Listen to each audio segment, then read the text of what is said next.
You know those moments, right? A friend hits you up with a business idea that sounds like it just can't miss. Or maybe you get an unexpected bonus at work. And suddenly, boom, you're staring down a huge financial decision. So how do you actually know if you're making a brilliant move or a really costly mistake? Well, in this explainer, we're going to build out your toolkit to help you answer that exact question with total confidence. Okay, just imagine this for a second. You open your banking app and, whoa, there's a surprise $15,000 bonus sitting there. Your heart's probably pounding, right? At the exact same time, your friend, the one who's been absolutely crushing it with their new business, calls you up with a plan to expand. And they want you to be a part of it. But you've also been putting money away for your MBA. So do you jump on this awesome opportunity right now, or do you stick to your long-term plan? Yeah, it's a classic dilemma. And this isn't just some hypothetical. Let's make it real. Everybody, meet Pablo. He's a young lawyer, and he is in this exact spot. He just got that $15,000 bonus, and his friend who owns that new restaurant everyone is talking about just made him an offer. Invest the 15 grand to help them expand, and in return, he'll get $7,000 a year for the next 3 years. It sounds pretty tempting, but Pablo still got that MBA on his mind. So how in the world does he decide? Let's break it all down. Now, before we can help Pablo, we need to get a handle on the two most important ideas in all of finance. Seriously, these are like the golden rules that shape every single investment decision. Once you get these two things down, I promise everything else just clicks into place. Okay, rule number one is actually super simple. A dollar in your hand today is worth more than a dollar you're promised tomorrow. Why? Because you can take that dollar today and invest it. You can put it to work for you, like right now. This is the core idea behind something called the time value of money. The second rule is all about risk. Think about it like this. Would you rather have a guaranteed $100, no strings attached, or a lottery ticket that has a tiny chance of winning $100? You take the sure thing, right? Of course you would. That's because we're all just naturally risk-averse. For any investment to be worth taking a chance on, it has to offer a much, much higher potential reward. Okay, so this creates a bit of a problem, right? If a dollar today is worth more than a dollar tomorrow, how can we possibly compare an investment we make today with the profits it might spit out years from now? Well, the answer is this really cool technique called discounting. It lets us take all those potential future earnings and boil them down to a single number, what they're worth in today's dollars. So now that we've got the golden rules down, it's time to introduce the star of our show. This is, and I'm not exaggerating, the single most important tool in any investor's toolkit. It's called net present value, or NPV for short, and it is the ultimate scorecard for any investment. You know, the real beauty of NPV is just how simple it is. It tells you, in today's dollars, exactly how much new wealth an investment is going to create.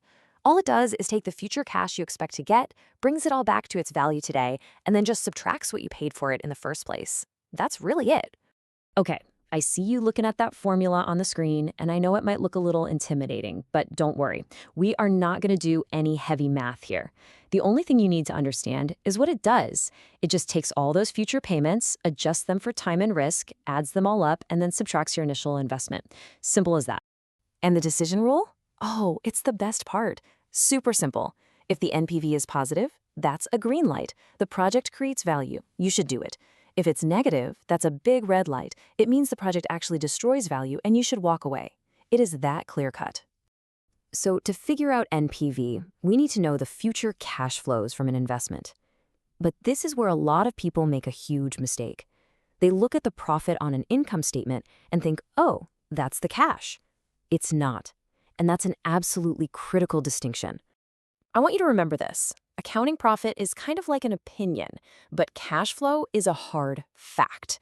See, profit includes all sorts of non-cash stuff, like depreciation. That's not real money leaving the bank. Cash flow, on the other hand, is the actual physical money you have left after you've paid all your bills and put money back into the business. And when you're making an investment decision, you want to base it on facts. So how do we actually do that? How do we get from that profit number to the real cash? Well, it's pretty much a three-step process. First, you start with the operating profit after you pay taxes. Second, you add back any of those non-cash expenses we talked about, like depreciation. And finally, you subtract any money that was put back into the business. What you're left with is called free cash flow, and that's the magic number we need for our NPV calculation. All right, take a look at this diagram. It's a great way to see what we're talking about. It shows how we start with that income statement on the left, and then we make a few key adjustments to get all the way over to the free cash flow on the right. It's the perfect picture of what we just discussed, peeling back all those layers of accounting to get to the cold, hard cash. Now, NPV is our superstar, right? It's the most important tool we have, but it's not the only one. There are a couple of other metrics that can give us a totally different perspective on an investment. Think of them like different lenses that help us see the whole picture more clearly. First up, we've got the internal rate of return, or IRR. Now, people love this one, and it's easy to see why. It just tells you the annual return you're getting on your investment, but as a percentage. So if you say a project has a 25% IRR, that's a really clear and powerful way to talk about how profitable it could be. Next up is the payback period, and this one is all about one thing: speed. It answers one simple question: how long is it going to take to get my money back? It's a great little tool for measuring risk, especially when things are uncertain and getting your cash back fast is a top priority. But here's the catch, and it's a big one. It tells you absolutely nothing about how profitable the investment is after you get your money back. So this leads us to the million-dollar question. What do you do when your tools start fighting? What happens when they disagree? What if one project has a way higher percentage return, a better IRR, but another project has a higher NPV? Which one do you actually choose? Let's use a fun example. Imagine a movie studio. They have two options on the table. They could make a small, indie film that's projected to have a massive 300% IRR. Or they can make a giant superhero blockbuster that's projected to have a lower, but still really solid 160% IRR. Now, the indie film has a way higher percentage return, but the blockbuster is going to make way more total money. So which one should they make? And this right here gets to the absolute core of it. IRR can be really misleading sometimes. It's just a percentage. It's not a dollar amount. And at the end of the day, your goal isn't to have the highest percentage. It's to end up with the most money. And that is exactly why NPV is so incredibly powerful. So let me make this crystal clear. When you have to choose between two different projects, you always go with the one that has the higher NPV. Period. It is the only metric that tells you which project is going to create the most actual wealth. It's the ultimate tiebreaker.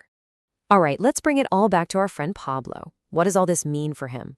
Well, after we run all the numbers on his friend's restaurant deal, we find that the net present value is a positive $1,528. That means the project is a green light. It's a smart investment that's going to create real value for him, even after we account for all that time and risk stuff. Okay, so let's do a super quick recap of the big takeaways. First, the value of money always comes down to time and risk. Second, net present value, or NPV, is the absolute best way to measure how much wealth you're creating. Third, and this is a big one, always use free cash flow, not accounting profit. And finally, if you have to choose, the project with the higher NPV is always the winner. So there you have it. We've just built out a really powerful toolkit that's going to help you make much smarter financial decisions. You now have the framework to go from just a gut feeling to a choice that's backed up by solid data. So the only question left is, what's your next big idea going to be?